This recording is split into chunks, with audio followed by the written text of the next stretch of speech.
তাকে বলবো লজ্জাবতী। একটা পুরুষ যদি লজ্জা করতে পারে তাহলে তাকে বলবো লজ্জাশীল। তাহলে লজ্জা হলো মানুষের মনের ভেতরে একটা দ্বিধা, একটা সংকোচ। এই জিনিসটাকে বলা হয় পিওর বাংলাতে লজ্জা। এটা খুব ভালো চরিত্র, এটা খুব গুণের চরিত্র। কেন? নবী করিম সাল্লাল্লাহু আলাইহি সাল্লাম বলছেন, সুনানুল আম্বিয়ায়ে আরবাউন, পৃথিবীতে আদম থেকে শুরু করে নবিয়ানা মুহাম্মদ সাল্লাল্লাহু আলাইহি সাল্লাম পর্যন্ত যত নবী এসেছিলেন, আল্লাহ তাআলা সমস্ত নবীকে চারটা জিনিসে সমান ভাগীদার বানিয়েছিলেন। চারটা জিনিসে সব নবীকে আল্লাহ তাআলা সমান ভাগীদার করেছেন। কেমন? একটা নাম কি? আল হায়াউ। পৃথিবীতে যত নবী এসেছিলেন সবাই নবী ছিল লজ্জাশীল। কোন একটা নবীকে আপনি দেখতে পাবেন না চরিত্র দিক দিয়ে তিনি বেলজ্জা ছিলেন। একটাও নবীকে দেখতে পাবেন না যে তিনি লজ্জাহীন ছিলেন, বরং সমস্ত নবীকে দেখা যাবে তারা লজ্জাশীল ছিলেন। এক। দুই নম্বরে নবীজি বলছেন আত-তাহাত্তুর। আদম আলাইহিস সালাম থেকে শুরু করে আমার নবী পর্যন্ত যে কোনো নবী আতরকে পছন্দ করতেন, আতরকে ভালোবাসতেন। তিন নম্বর জিনিস হলো কি? আস-সিওয়াক। পৃথিবীতে যত নবী পয়দা হয়েছেন সমস্ত নবী মিসওয়াককে বড্ড পছন্দ করতেন, দাঁতুনকে বড্ড পছন্দ করতেন। এবং চার নম্বরে রাসূল করিম সাল্লাল্লাহু আলাইহি সাল্লাম বলছেন আত-তাযাওউজ। পৃথিবীতে যত নবী এসেছেন সমস্ত নবীর সুন্নাত হলো বিবাহ করা, শাদী করা। বিনা বিবাহে বিনা শাদীতে শুধুমাত্র দুইজন নবী থেকে গেছেন, সেটার কারণবশত থেকে গেছেন। বাকি একটাও নবী পাওয়া যাবে না যিনি বিবাহ করেননি, যিনি শাদী করেননি, যিনি সংসারের জীবনে আসেননি।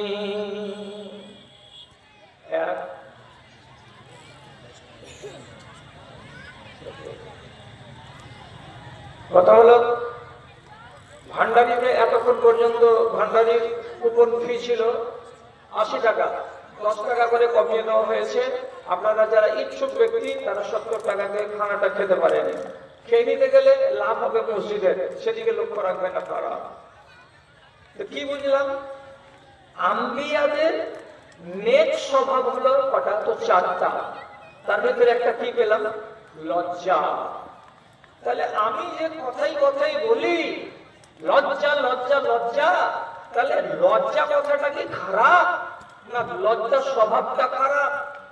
লজ্জাকে ছেড়ে নেওয়াটা হলো খারাপ। যদি আপনার আর আমার ভেতরে এই চেতনা না থাকে তাহলে আমি হলাম লজ্জাহীন, এটা হলো খারাপ। কোন রমণীর ভেতরে যদি সংকোচ, যদি দ্বিধা মনের ভেতরে না থাকে তাহলে এটা হলো বদ স্বভাব, একে বলা হয় লজ্জাহীনা, এটা খারাপ স্বভাব।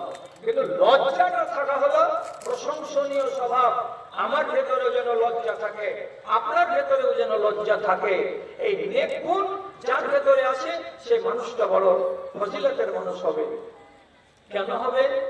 স্বয়ং আল্লাহ রাব্বুল আলামিন লজ্জা করেন। এক, আল্লাহ রাব্বুল আলামিনের যত ফেরেশতা আছেন সমস্ত ফেরেশতা লজ্জাশীল, লজ্জা করেন। দুই, আমার নবী জনাবে মুহাম্মদুর রাসূলুল্লাহ সাল্লাল্লাহু আলাইহি ওয়াসাল্লাম তিনি নিজে লজ্জা করেন, তিনি লজ্জাশীল।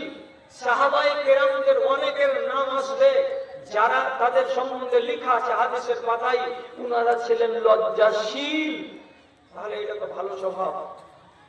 মা বোনেরা এবং ভাইয়েরা, ওটাতেই বলেছি, কথা যদি খেয়াল করুন, আমি পর্দার কথা বলিনি। পর্দার আইন আলাদা, পর্দার ব্যাখ্যা আলাদা।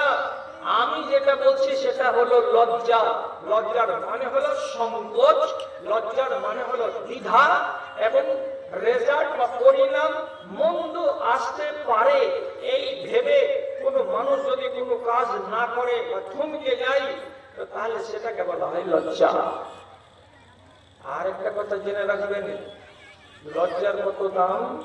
একটা মানুষের ইমানদারের জন্য লজ্জাটা হচ্ছে লাগাম, যেই লোকটার কাছে লজ্জা আছে সেই লোকটার কাছে ঈমান ঠিকঠাক আছে।